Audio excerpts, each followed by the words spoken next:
बच्चों, कैसे हैं आप? उम्मीद करती हूँ आप बढ़िया और एकदम मजे में होंगे, खुश होंगे और लाइफ को एंजॉय कर रहे होंगे। बिल्कुल बच्चों, खुश रहिए, स्वस्थ रहिए, मस्त रहिए। यही तो जीवन जीने का आधार है। देखिए, जब हम खुश होते हैं ना तो कार्य भी निपुणता से करते हैं। तो चलिए, रहते हैं खुश और बढ़ते हैं अपने अध्याय की ओर। आज हम पढ़ने वाले हैं अपने अध्याय को, जिसका नाम है यह सच नहीं हो सकता।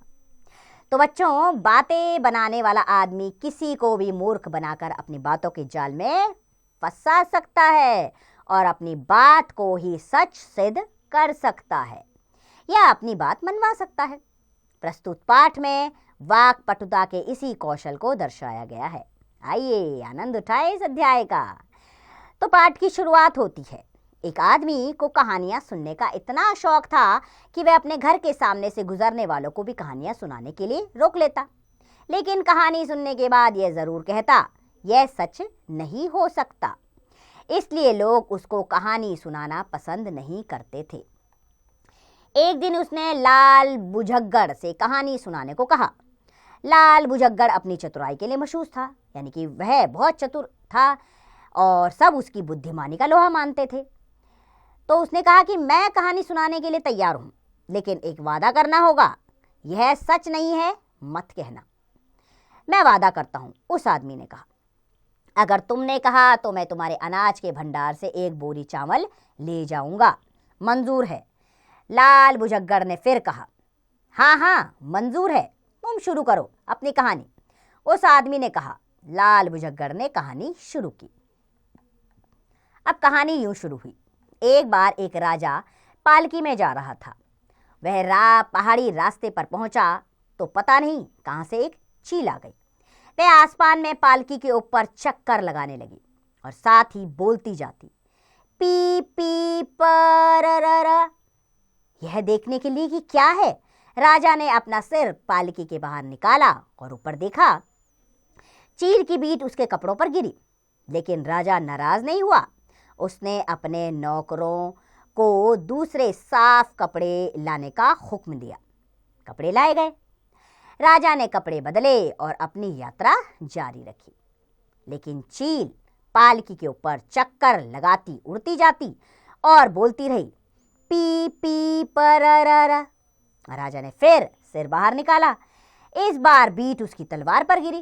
राजा ने नई तलवार लाने का आदेश दिया। नई तलवार आ गई। राजा ने तलवार कमर में लटकाई और आगे बढ़ा। जल्दी ही चील फिर उसी प्रकार शोर मचाती आ गई और पालकी के चारों ओर उड़ती रही।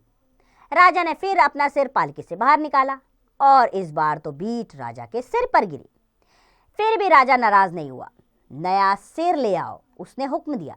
अब नया सिर लाया गया।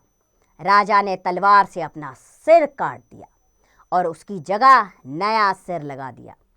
फिर वह आगे बढ़ा। जो आदमी कहानी सुन रहा था वह जोर से बोला, यह सच नहीं हो सकता।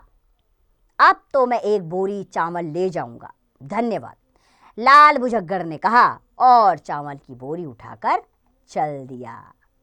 तो बच्चों, इस कहानी से हमें यह सीख मिलती है कि वाकपटु व्यक्ति अपनी बात को सिद्ध करने की विशेष योग्यता रखता है। अतः व्यक्ति को अपनी बुद्धि और बात करने की योग्यता का विश्वास करना चाहिए। तो बच्चों, अपनी बात को सही सिद्ध करने के लिए झूठ का सहारा नहीं लेना चाहिए, ना ही किसी को हमें जीवन में धोखा देना चाहिए। ये कहानी हमें यही सीख देती है।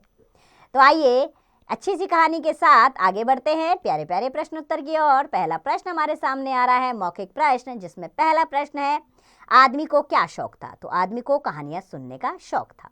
इसी प्रकार बाकी के प्रश्नों के उत्तर आप स्वयं देंगे।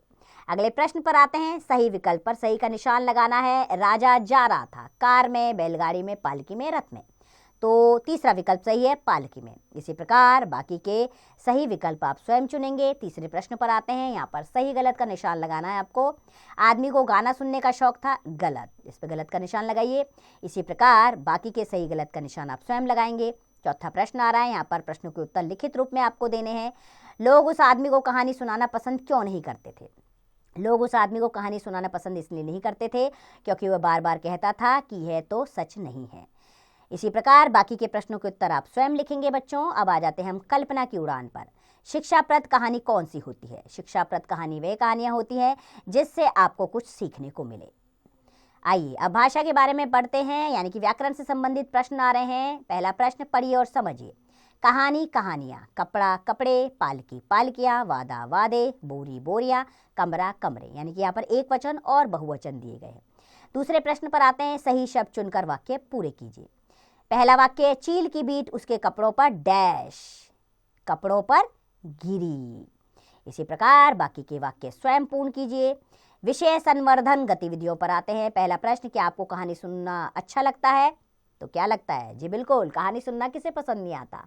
कहानी सुनना सबको अच्छा लगता है, क्योंकि कहानियों से मनोरंजन भी होता है और उससे हमें शिक्षा भी मिलती है, जिसे हम अपने जीवन में उतारेंगे और अपने लक्ष्य तक पहुंच जाएंगे। अगला प्रश्न आ रहा है बच्चों, वर्ग पहेली में से पक्षियों के नाम छाट कर लिखिए। अब आपके सामने वर्ग पहेली ली गई है, इसमें से आपको पक्षियों के नाम छाटने हैं। जैसे कि कौवा, कौवा मैंने छाट दिया है। इसी प्रकार बाकी के प्रश्न आप स्वयं छाटेंगे। ठीक है बच्चों, तो उम्मीद करती हूँ यह पाठ आपको पसंद आया होगा और इससे मिलने वाली सीख अवश्य आप अपने जीवन में अपनाएंगे। खुश रहेंगे, स्वस्थ रहेंगे, मस्त रहेंगे और इसका अभ्यास करते रहेंगे।